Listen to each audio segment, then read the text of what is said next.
Hello guys, nanapot tayo solar project karon. Gamit ato is screw-watt na off-grid. So pani is humana na siya na setup. And need lang nato is kailangan natin isulod siya ang online monitoring. So ang atong online monitoring nga ni is para makita nato anywhere iyahang um, system output or configuration, CB, pila atong harvest sa PB, dira na to makita. O, karon guys, ang atong topic lang is, ato Wi-Fi monitoring. So, natay Wi-Fi dongle, wala siya, to ang gamiton. So, sulod sa iyahang, sa iyang Wi-Fi dongle. So, panang,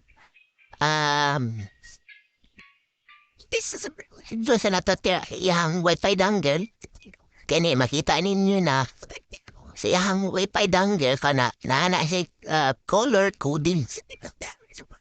So, kailangan normal steady blue dapat na siya. So, pana gina-reset na po na siya para mo normal steady blue.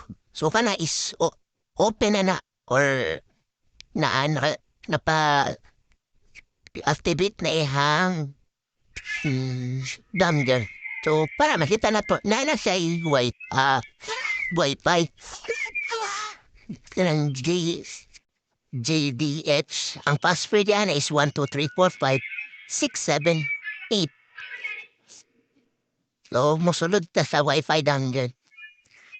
Pana, kung palagay sa Wi-Fi pala na siya, wala pa ng internet. So, karon atong i-configure si Wi-Fi dongle. So, sulod ta sa 192.168.10.100. So, admin na ang username na ang password na is 128.128 yapos. O, dira ito makita to ang configuration sa ato ang Wi-Fi dongle. So, para mabutangan og internet si Wi-Fi dongle, pato i-set up na to tong sa natong wireless basic setup. So, para ginapangita na to, asa na to isulod. So, ato ang internet provider is Starlink.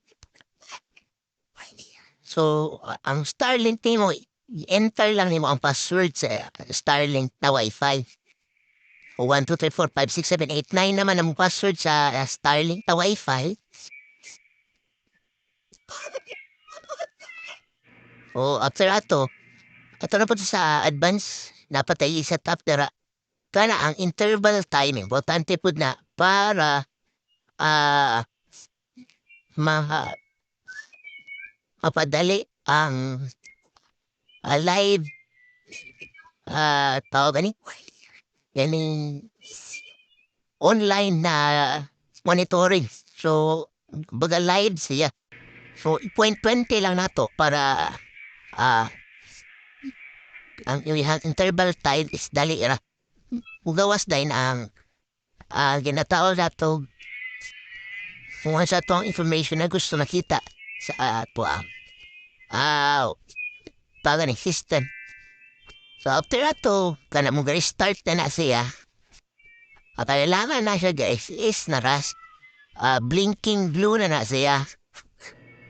So, wala nang papakita dara na blinking blue siya, pero blinking blue na dapat kung iyang siga sa iyang key. So, after let's get your breakdown today. Girl, that fit is not guaranteed. Okay na ta sa what? To Wi-Fi dongle. Sulod na po ta sa GrowWatt.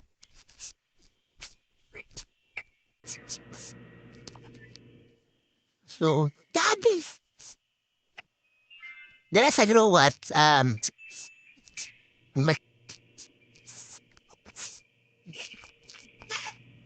makita na to dra sa growat na wala pa'y nakabuhat na taog plant pero wala pa siya rasta di blue na siya. O makita na to sa plant, wala, naka-add plant na ta pero wala pa'y values. So, mga value. So, karon i-type na to itong serial number sa atong data vlog sa to Wi-Fi dongle. Nala siya serial number and then ang ang iyahang code.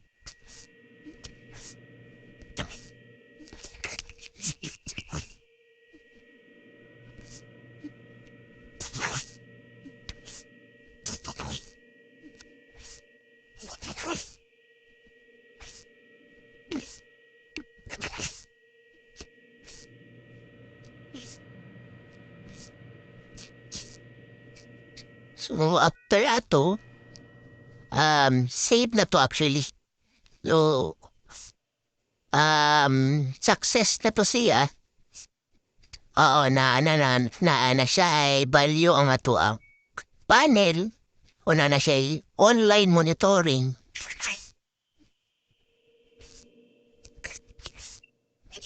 So, after para sigurado yun na updated or nag-monitor na siya, ato ta sa sign phone. O dira sa sign phone, module na siya ang app sa Growat na nadiretanan sa top sa online monitoring. O dira makita na to. Adto ta sa plant na akong gibuhat. Dahil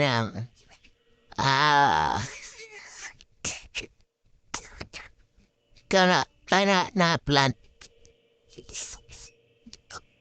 Kini dagkana na plant. Mo na siyang unang plant.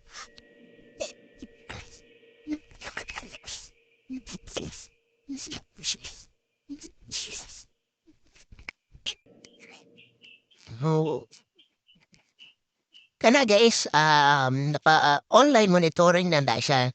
Motong time interval na pwede namin na paano sa na siya mag-update. So, naala na siya 0.20 seconds ang ihang delay sa ihang update. So, karon na kanap na siya 400 watts na solar panel harvest din sa baterya. Wala na gana po nag-charge sa baterya din. Ang load niya gamay na. So, yan importante ang online monitoring. Kaya mas asa ka sa tibuok kalibutan mo sa nala internet. Mamonitor ni mo ang imuhang solar setup. So, kaya sa solar setup ni mo, tira ni mo makita kung effective budget siya. So, napuda na palagtanan kung monthly mo na solar usage.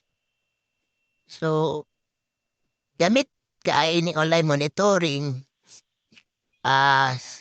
pwede po siya na mga error, dira po na to siya makita. So, nag-error siya or nag-vibrate na siya kung naay problema. So, ang kana lang guys, kaya gibuhat na po ni na tutorial kay tagkan kayo setup para sa Growat na dili siya matama. So, kani experience na po na sa online monitoring pa lang. Mindot tiyaham pero dahan process para makasulod. Isa na po dira kung hina internet, dili ka kasulod. Mo guys, thank you, bye-bye.